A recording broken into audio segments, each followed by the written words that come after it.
Hello friends, എല്ലാവർക്കും Android Madey എന്ന YouTube ചാനലിലേക്ക് സ്വാഗതം. ഈ വീഡിയോയിൽ നമ്മൾ പറയാൻ പോകുന്നത് EMI ബന്ധപ്പെട്ട കാര്യങ്ങളാണ്. പ്രത്യേകിച്ചിട്ട് ബജാജ് EMI. കാരണം ഈ ബജാജ് EMI ആണ് ഏറ്റവും കൂടുതൽ ആൾക്കാർ എടുക്കുന്ന ഒരു EMI. അതുപോലെ തന്നെ എളുപ്പം ലഭിക്കുന്ന ഒരു EMI കൂടിയാണ് ബജാജിൻ്റെ EMI. അപ്പം ബജാജിൻ്റെ EMI ഡേറ്റ് നോർമലായിട്ട് വരുന്നത് 2-ാം തീയതിയാണ്. 2-ാം തീയതിയാണ് ഇവർ എമൗണ്ട് കട്ടാക്കുന്നത്. പക്ഷെ നമ്മൾ തീർച്ചയായിട്ടും 1-ാം തീയതി രാത്രിക്കുള്ളിൽ, അതായത് രാത്രി ഒരു 11:30 മണിക്കുള്ളിൽ നമ്മൾ എന്ത് ചെയ്യാം, ഈ 1-ാം തീയതി തന്നെ നിങ്ങൾ നിങ്ങളുടെ ബാങ്ക് അക്കൗണ്ടിൽ എമൗണ്ട് നിക്ഷേപിച്ചിരിക്കണം. ഓക്കെ. അല്ലെങ്കിൽ എന്താ പ്രശ്നം എന്ന് വെച്ച് കഴിഞ്ഞാൽ അധിക പേരും ഈ 2-ാം തീയതി എന്നുള്ള രീതിയിൽ 2-ാം തീയതി രാവിലേക്ക് ഇടാൻ ശ്രമിക്കുന്നുണ്ട്. അതുപോലെ തന്നെ 1-ാം തീയതി രാത്രി 12 മണിക്ക് ശേഷം കിട്ടി വെച്ച ആൾക്കാരുണ്ട്. അതായത് 1-ാം തീയതി രാത്രി 12 മണിക്ക് ശേഷം എന്ന് പറയുമ്പോൾ 2-ാം തീയതിയായി അങ്ങനെ ഇടുന്ന ആൾക്കാരുണ്ട്. അപ്പം ഇത്തരത്തിലുള്ള ആൾക്കാരൊക്കെ പറയാനുള്ളത് വെച്ച് കഴിഞ്ഞാൽ ബജാജിൻ്റെ EMI എപ്പോഴാണ് കട്ടാവുന്നത് നമുക്ക് ഒരിക്കലും പറയാൻ സാധിക്കില്ല.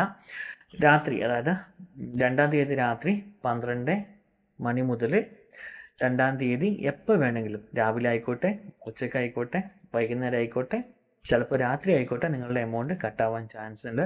അതുപോലെ തന്നെ ഈ ഒരു എമൗണ്ട് കട്ടാക്കുന്നത് കമ്പ്യൂട്ടർ മുഖേനയാണ്. അതുകൊണ്ട് തന്നെ പ്രത്യേകിച്ച് അവധി ദിവസങ്ങളായതുകൊണ്ടോ അല്ലെങ്കിൽ ഹർത്താൽ ബന്ധോ ബാങ്ക് തുടങ്ങിയ കാര്യങ്ങളൊന്നും ഇതിനെ ബാധിക്കുന്നതല്ല. കൃത്യമായിട്ട് എമൗണ്ട് കട്ടാവുന്നതാണ്. അപ്പം ചില ആൾക്കാർക്ക് മെസ്സേജ് വരാറുണ്ട്, നിങ്ങൾക്ക് എന്തെങ്കിലും ഇങ്ങനെ ഹോളിഡേ മറ്റോ ആണെങ്കിൽ നെക്സ്റ്റ് വർക്കിംഗ് ഡേയിലായിരിക്കും എമൗണ്ട് കട്ടാവാൻ ചാൻസ് ഉള്ളത് എന്ന് പറഞ്ഞിട്ടൊരു മെസ്സേജ് വരും. പക്ഷെ അധികം പേരെന്ത് വിചാരിക്കും, അത് ഇപ്പം ഞായറാഴ്ച 2-ാം തീയതി ഞായറാഴ്ച ആയതുകൊണ്ട് ബാങ്കിലല്ലോ, അതുകൊണ്ട് അന്ന് കട്ടാക്കില്ല, തിങ്കളാഴ്ചയാവും കട്ടാക്കുക എന്ന് വിചാരിക്കും. പക്ഷെ അങ്ങനെയല്ല, തീർച്ചയായിട്ടും അവർ ഞായറാഴ്ച തന്നെ കട്ടാക്കും. എന്തെങ്കിലും സാങ്കേതിക കാരണങ്ങളാൽ പറ്റിയില്ലെങ്കിൽ തിങ്കളാഴ്ച അല്ലെങ്കിൽ നെക്സ്റ്റ് വർക്കിംഗ് ഡേ എന്ന് പറയുന്നത് മാത്രമാണ്. ഓക്കെ.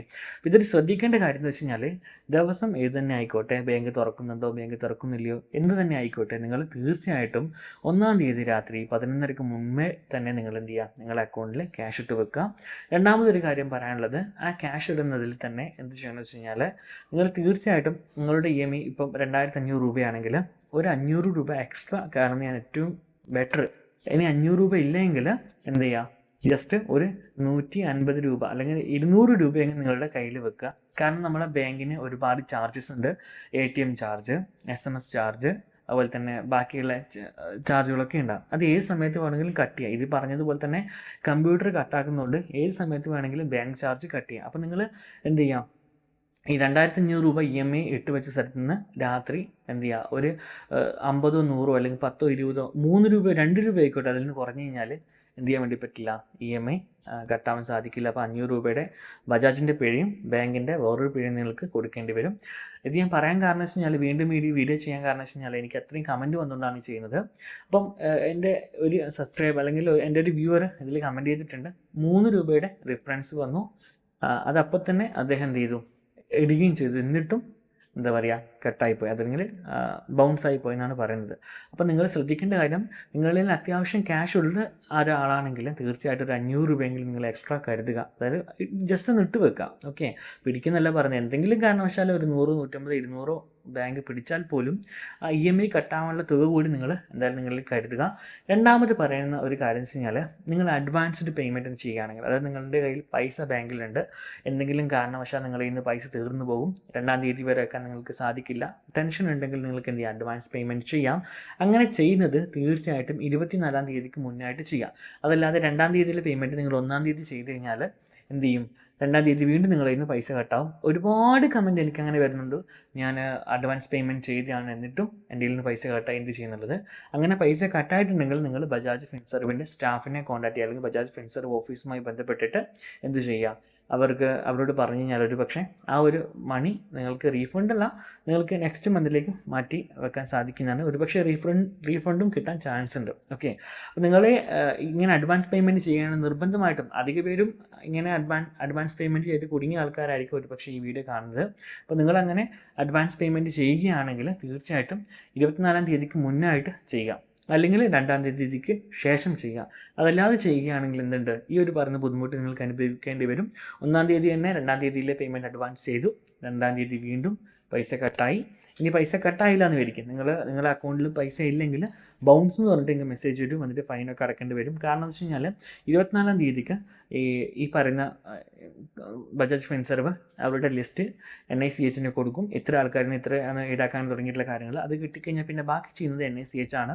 അപ്പോൾ നിങ്ങൾ 1-ാം തീയതിയോ 28-ാം തീയതിയോ നിങ്ങൾ ആപ്പിൽ കയറിയിട്ട് ഇങ്ങനെ പേയ്മെൻറ്റ് ചെയ്യുകയാണെങ്കിൽ, എനിക്ക് കിട്ടിയ ഒരു വിവരം വെച്ച് പറയുകയാണ്, അങ്ങനെ ചെയ്യുകയാണെങ്കിൽ തീർച്ചയായിട്ടും എന്ത് ചെയ്യും, ആ ഒരു പേയ്മെൻറ്റ് സക്സസ് ആവും. പക്ഷേങ്കിൽ NICH കൂടി എമൗണ്ട് ഈടാക്കുന്നതായിരിക്കും. NICH എമൗണ്ട് ഈടാക്കിയിട്ട് ഫൈൽഡ് ആയി കഴിഞ്ഞാൽ അത് നമ്മൾ കാണുകയും കൊടുക്കുകയും ചെയ്യേണ്ടി വരും. പിന്നീട് പറയാനുള്ളത് വെച്ച് കഴിഞ്ഞാൽ, നിങ്ങൾക്ക് ഈ പറയുന്ന രീതിയിൽ 1-ാം തീയതി നിങ്ങൾ ക്യാഷ് ഇട്ട് വെച്ചു, എന്തെങ്കിലും പ്രശ്നം കാരണം നിങ്ങൾക്ക് 2-ാം തീയതി ക്യാഷ് കട്ടായില്ല എങ്കിൽ വീണ്ടും നിങ്ങൾ ആപ്പ് ഓപ്പൺ ചെയ്തിട്ട് 2-ാം തീയതിയോ 3-ാം തീയതിയോ അതിൽ അഡ്വാൻസ് പേയ്മെൻറ്റ് ചെയ്യരുത്.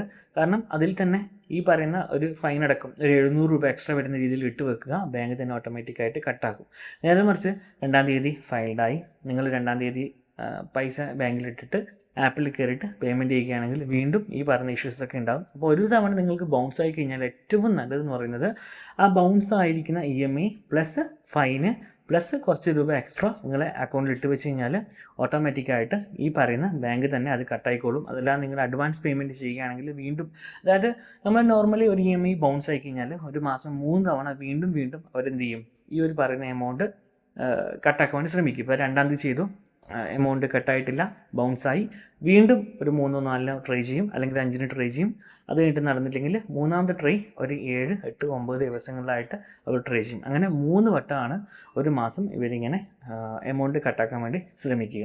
അതുകൊണ്ടാണ് ഞാൻ പറയുന്നത്, നിങ്ങൾ 2-ാം തീയതി ബൗൺസായാൽ തന്നെ എന്നപാടെ ആപ്ലിക്കേഷനിൽ കയറിയിട്ട് പേയ്മെൻറ്റ് ചെയ്യാൻ നിൽക്കരുത്. ജസ്റ്റ് എന്ത് ചെയ്യുക, 2-ാം തീയതി ബൗൺസ് ആയിട്ടുണ്ടെങ്കിൽ ഈ പറയുന്ന EMI എമൗണ്ട് പ്ലസ് 500 രൂപ ഫൈന്, പിന്നെ ഒരു 500 രൂപ എക്സ്ട്രയും കൂടി കരുതിയിട്ട് അതിലിട്ട് വെക്കുക. അതാണ് ഏറ്റവും ബെസ്റ്റ്. അങ്ങനെ ചെയ്ത് കഴിഞ്ഞാൽ ബാങ്ക് തന്നെ ഓട്ടോമാറ്റിക്കായിട്ട് ആ പൈസ കട്ടാക്കും. നിങ്ങളുടെ സിബിൽ സ്കോറിനും വലിയ പ്രോബ്ലം ഒന്നും വരാത്ത രീതിയിൽ അത് നടക്കും. അതല്ലാതെ നിങ്ങൾ ഈ പറഞ്ഞ രീതിയിൽ നിങ്ങൾ നേരിട്ട് കൊണ്ട് കൊടുക്കുകയോ അല്ലെങ്കിൽ അഡ്വാൻസ് പേയ്മെൻറ്റ് ചെയ്ത് കഴിഞ്ഞാൽ വീണ്ടും അത് ഫൈൽഡ് ആയിക്കൊണ്ടിരിക്കും, നമ്മളുടെ അക്കൗണ്ടിൽ നിന്ന് പൈസ പോയിക്കൊണ്ടേയിരിക്കും. അപ്പോൾ ഇത്രയും കാര്യം ശ്രദ്ധിക്കുക. ഇതുമായി ബന്ധപ്പെട്ട് മറ്റെന്തെങ്കിലും വിവരം ലഭിക്കുകയാണെങ്കിൽ വേറൊരു വീഡിയോ ചെയ്യാം. അപ്പോൾ എല്ലാവർക്കും, അധിക പേർക്കും അമളി പറ്റിയതിന് ശേഷമാണ് ഈ വീഡിയോ കാണുക. അപ്പോൾ എല്ലാവർക്കും ഈ വീഡിയോ ഇഷ്ടമായി വിശ്വസിക്കുന്നു. ഇഷ്ടമായി ലൈക്ക് ചെയ്യുക. നിങ്ങളുടെ നിർദ്ദേശങ്ങളും അഭിപ്രായങ്ങളും താഴെ കമൻറ്റ് ബോക്സിൽ രേഖപ്പെടുത്തുക. മറ്റൊരു വീഡിയോയിൽ കണ്ടുമുട്ടും വരെ എൻ്റെ എല്ലാ കൂട്ടുകാർക്കും നന്ദി, നമസ്കാരം.